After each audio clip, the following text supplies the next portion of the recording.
South ఇండియాలోనే biggest sorry store మన Varahi silks మన విజయవాడ ఎంజీ రోడ్ లో డిసెంబర్ 4వ తారీఖున ఘన ప్రారంభం. 2026లో బంగారం రేటు బాగా తగ్గిపోతుంది, భారీగా ధరలు పడిపోతాయని అంటున్నారు.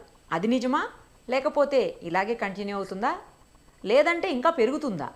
ఇవన్నీ మనం ప్రస్తుతం మనతో పాటు లైవ్ కాల్లో అందుబాటులో ఉన్నటువంటి మార్కెట్ అలాగే ఐటీ అనలిస్ట్ అయిన ప్రశాంత్ గారిని అడిగి తెలుసుకుందాం.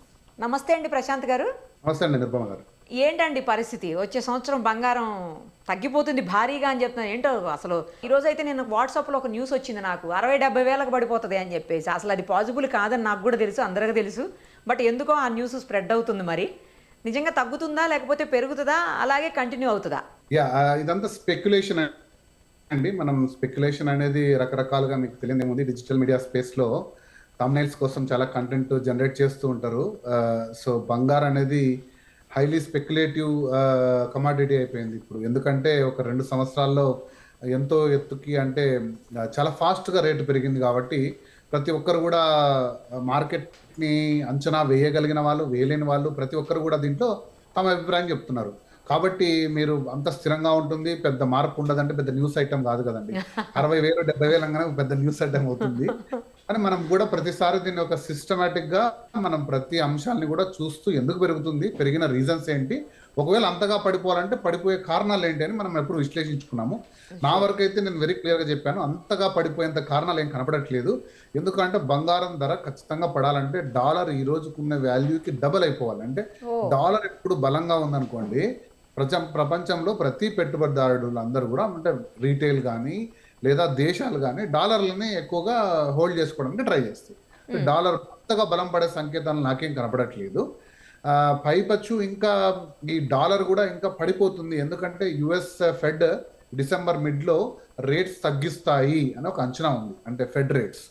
సో మనకు కదా ఆర్బీఐ ఉన్నట్టు అక్కడ ఫెడరల్ బ్యాంక్ ఉంది. వాళ్ళు ఇంట్రెస్ట్ రేట్ తగ్గించినప్పుడు వాటి ఇంపాక్ట్ ఏంటంటే హోమ్ లోన్స్, పర్సనల్ లోన్స్ అన్నీ కూడా తగ్గుతాయి.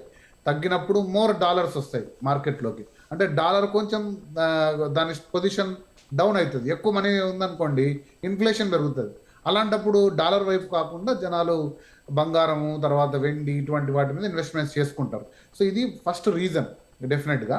సెకండ్ రీజన్ ఏంటి అంటే మనం చూస్తున్నాం గత 2 సంవత్సరాలుగా ప్రతి దేశం కూడా సెంట్రల్ బ్యాంక్స్ విరివిగా ఎక్కువగా బంగారం కొన్నది. ఒక ఇండియానే 50 టన్నులు కొనింది ఈ సంవత్సరం, చైనా కొనింది, జపాన్ కొనింది. ఇవి పెంచుకుంటూ వెళ్తున్నాయి. తమ విదేశీ నిల్వల్లో ఉండే డాలర్స్ శాతాన్ని తగ్గించుకుంటూ బంగారు నిల్వలు పెంచుకుంటున్నాయి. ఎందుకంటే రకరకాల కారణాలు మనం చూసాం. రష్యాతో యుద్ధం టైంలో అమెరికా ఒక్కసారిగా ఆంక్షలు విధించి డాలర్స్ అన్ని ఫ్రీజ్ చేసింది, రష్యా దాచుకున్న డాలర్స్ ని. ఒక్కసారిగా ఇలాంటి పరిస్థితి మనకు వస్తే ఏంటని, విదేశీ పరిస్థితులు, వార్స్ అంటూ, ఎకనామిక్ శాంక్షన్స్ అంటూ రకరకాలుగా ఉన్న పరిస్థితుల్లో డాలర్ ఒక అమాంతంగా పెరిగిపోయి బంగారు పడిపోయే అసలు ఎటువంటి ఇండికేషన్లు కూడా నాకైతే కనపడట్లేదు. సో ఇలాగే కంటిన్యూ అవుతుంది, అయితే పెరుగుతుందేమోనన్న డౌట్ కూడా ఉంది కొందరిలో. అది చెప్పలేము. ఎందుకంటే మనకు 2 సంవత్సరాలుగా ఒక్కసారిగా పెరిగిందంటే అంతకుముందు బంగారు నిల్వలు ఏ దేశాలు అంతగా పెంచుకోలేదు. సడన్ గా నిర్ణయం తీసుకోవడం అనేది ఒక సడన్ సర్జ్ వచ్చింది. అది కాకుండా డాలర్ అనేది ఒక ఆర్థిక పరిస్థితి కూడా 2 సంవత్సరాలుగా చూస్తే అంత బాగోలేదు. రెసెషన్స్ రావడము, తర్వాత డాలర్ పైన నమ్మకం సన్నగిలింది. కాబట్టి ఇన్వెస్టర్లు అందరూ కూడా బంగారం వైపు ఒకసారిగా పరుగు పెట్టారు. సో ఇప్పుడు అలానే ఉంటుందా అంటే మనం చెప్పలేం. కానీ బంగారు ఎప్పుడు కూడా హొరైజన్ లాంగ్ టర్మ్ లో ఈ బంగారు ఎప్పుడు కూడా రిటర్న్స్ ఇస్తుంది, మంచి రిటర్న్స్ ఇస్తుంది. మీరు ఒక 8% to 10% మంచి రిటర్న్ మీరు అనుకున్నారు అనుకోండి, అంటే బ్యాంక్లో ఎఫ్డి కంటే నేను ఎక్కువ సంపాదిస్తానండి, అది బంగారు ఖచ్చితంగా గత 70 ఏళ్ల చరిత్ర మీరు తీసుకుంటే లాంగ్ టర్మ్లో బంగారు ఎప్పుడు రిటర్న్ ఖచ్చితంగా ఇస్తుంది. వెండి పరిస్థితి ఏంటండి? ఎందుకంటే వెండి కూడా మీరు గతం నుంచి చెప్తూనే ఉన్నారు, బంగారం కంటే కూడా వెండి మీద ఎక్కువ పెట్టుబడి పెట్టండి, వెండికే ఎక్కువ పెరిగే అవకాశాలు ఉన్నాయని ఫస్ట్ నుంచి చెప్తూనే ఉన్నారు. మరి ఇప్పుడు నెక్స్ట్ 2026లో పరిస్థితి ఏంటి వెండిది? డెఫినెట్గా ఎందుకు మనం చెప్పామంటే, మనం చెప్పి డిస్కస్ చేసినప్పుడు దాదాపు 85,000 ఉండే కిలో దాదాపు 150,000, 60,000, 170,000 వరకు చేరింది. వెండి అనేది దాని డిమాండ్ వేరే, అది ఇండస్ట్రియల్ డిమాండ్ వెండి, అది ఇంకా పెరుగుతూనే పోతుంది. అంటే ఇన్వెస్టర్స్ పరంగా వెండి బార్లని తీసుకొచ్చి టన్నులు లేకపోతే కిలోలు ఇన్వెస్ట్మెంట్ అనే దానికంటే కూడా ఇండస్ట్రీ అవసరాలకు అంతకంత పెరుగుతూ పోతుంది. సో కాబట్టి వెండి డిమాండ్ అనేది డెఫినెట్గా నెక్స్ట్ 5 yearsలో, ఎందుకంటే అవి వాడే ఇండస్ట్రీస్ ఎక్కువగా ఎలక్ట్రానిక్, ఈవీ, సోలారు, అంటే వీటి మీద ఇన్వెస్ట్మెంట్స్ నెక్స్ట్ 5 yearsలో ప్రతి కంట్రీ కూడా రిన్యూవబుల్ ఎనర్జీస్. ఇప్పుడు మనమే చూసాం సడన్గా ఎన్ని ఎలక్ట్రిక్ టూ వీలర్స్ కానీ కార్స్ కానీ సోలార్ యొక్క ఇప్పుడు ఇండియన్ గవర్నమెంట్ ఎంతగా ఎంఫసిస్ చేస్తుంది ప్రతి ఇంటికి కూడా సోలార్ విద్యుత్ కావాలని.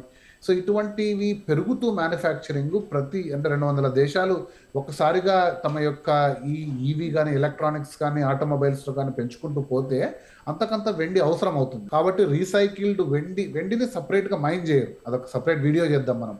బంగారు వెండి అసలు ఎలా జరుగుతుంది, మైనింగ్ ఎన్ని టన్నులు ఉంది భూమిలో, ఎంత తీశారు, ఎంత ఉంది చాలా మంది అడుగుతుంటారు నాకు ఫ్రెండ్స్. సో వెండిని సపరేట్ గా మైన్ చేయరండి. చాలా వరకు వెండి డిఫరెంట్ ప్రిషియస్ మెటీరియల్స్ ని తీస్తున్నప్పుడు ఒక బై ప్రోడక్ట్ గా వస్తుంది వెండి. సో అది వచ్చిన దాన్ని మనం అవసరాలకు వాడుకుంటాం, మాక్సిమం టైం రీసైకిల్ చేస్తుంటాం. సో ఇండస్ట్రియల్ పరంగా కూడా ఈ రీసైక్లింగ్ అవసరాలు ప్లస్ కొంచెంగా ఇంపోర్ట్ చేసుకుంటూ దాని డిమాండ్ అనేది పెరుగుతుంది. సప్లై అంతకంతకు చేయలేకపోతున్నారు కాబట్టి వెండి రేట్లు ఖచ్చితంగా పెరుగుతాయి. ఇంత నిర్దిష్ట శాతం నేను చెప్పలేను, కానీ డెఫినెట్గా వెండి స్థిరంగా బంగారు కంటే ఎక్కువ రిటర్న్ ఇస్తుందని నేను అయితే బలంగా నమ్ముతాను. సూపర్, అసలు థ్యాంక్ యూ అండి, థ్యాంక్ యూ సో మచ్.